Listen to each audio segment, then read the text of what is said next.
Welcome back to the Shade Tree Garage, guys. And today I'm going to do a review of a paint shaker available today at Harbor Freight Tools. Now, Harbor Freight is the home for inexpensive tools, and they have a pneumatic paint shaker that I purchased a couple of years ago. And it's one of those things I've been meaning to do a review on, and we'll get to that. First, I want to talk about why you need a paint shaker. This is Bondo glass. This is basically Bondo's version of fiberglass reinforced waterproof body filler. This stuff, as you know, this stuff dries real hard, and you can see, oh yeah, I've got a spreader here. You can see this green hard stuff. Now, you can peel it off of a metal spreader like this, but it takes a little work. A quart of that, a quart or a gallon, any amount of this, if it sits around in your shop for a while, there'll be separation. The liquid, the resin in the filler will rise to the top, and heavier solids will settle at the bottom. Now, body filler itself is bad about that, and almost every gallon or a quart of body filler will have some amount of separation. Well, maybe not that one, but you can get a paint stick and you can manually stir that up. It's a lot of work, and especially when you have a fiberglass reinforced body filler. That stuff is thick. Now, in a quart, it's not so bad. It's not, and this is about half a quart left, and I used some of it to on a little welding job I did on the interior, the inside of the driver's door.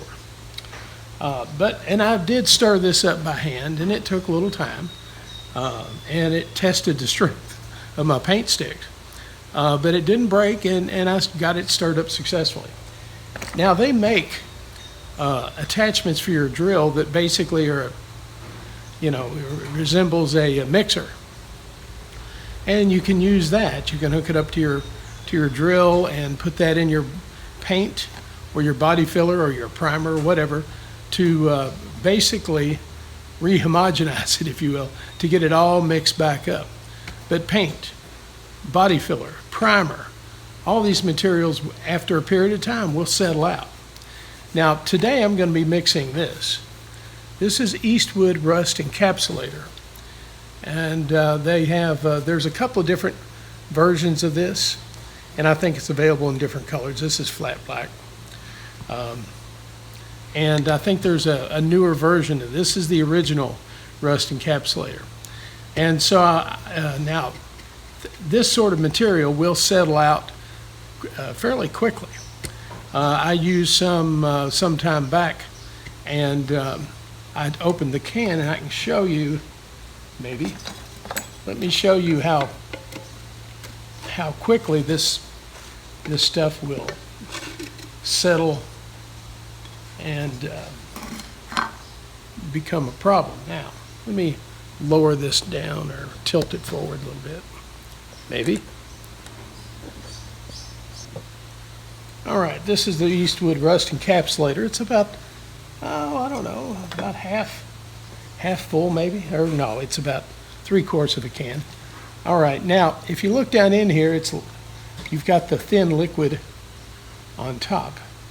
Now, when you push the stick down, you can feel the solids at the bottom. See, there's the solids right there, not mixed up. And you can take a paint paddle and you can spend time mixing it up. But instead, today I'm going to use my pneumatic paint shaker, which is on the other side of the shop, and give that a whirl, and since I'm doing the review on it. All right, so let's close this back up, and we'll reconvene on the other side of the shop.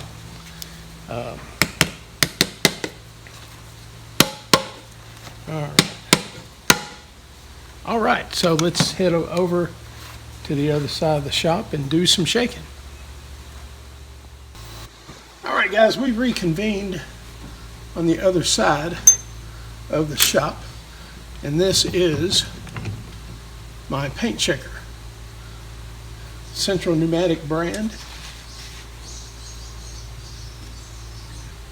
My original paint shaker I bought 40 years ago didn't clamp down on the can. It had a cradle, and you latched the top of the cradle down to hold the can in. Now, the disadvantage of that was that it didn't hold the lid on. It didn't clamp the lid in. And so if you didn't have that lid secured properly, and the paint shaker was vigorous, it could, the lid on that can could come open and you'd have a mess on your hands.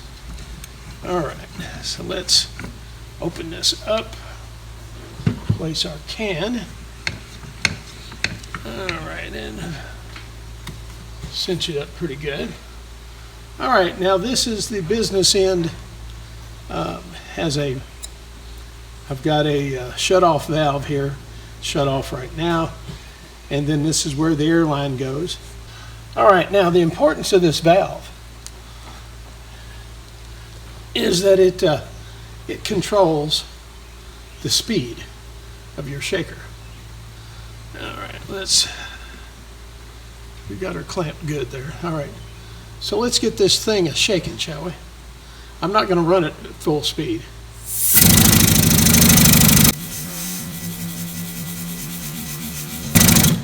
There are 2 points you need to grease. There's a point down in here for grease, and right here on the neck of the shaker.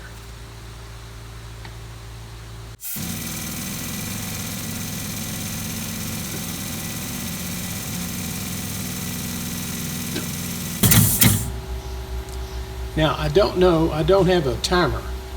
I didn't set my watch. Anyway, let's take this out and see how we're looking. I don't know that I've got a screwdriver over here. Yeah, I do.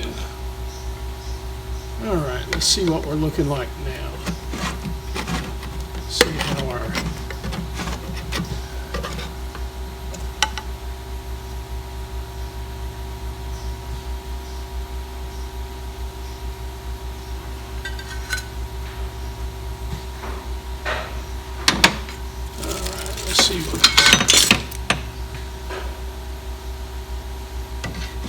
oh yeah, there's no solids on the bottom of that anymore. All right, now that's just one product that you can shake. If you're not familiar with body filler, again, be aware that body filler separates paint. Almost every paint and primer will eventually separate if they sit around in your shop for a while. So don't overlook that. All right, well, that's the paint shaker. You can see it operates pretty well. And I'm pretty pleased with it. All right, so now I get to brush on some of this rust encapsulator on the inside of my door. All right, that's all there is to it. And this works. I've shaken gallons of paint, house paint as well, and quarts of stain and whatever else is needed for the household. Body filler, quarts and gallons of primer and paint. It'll do it all. You do have to grease it every now and then, but it works well. And it's a lot easier than the drill operated mixing paddles. It just works well. All right, guys, that's it for this review, and we'll see you next time from here within the walls of the Shade Tree Garage.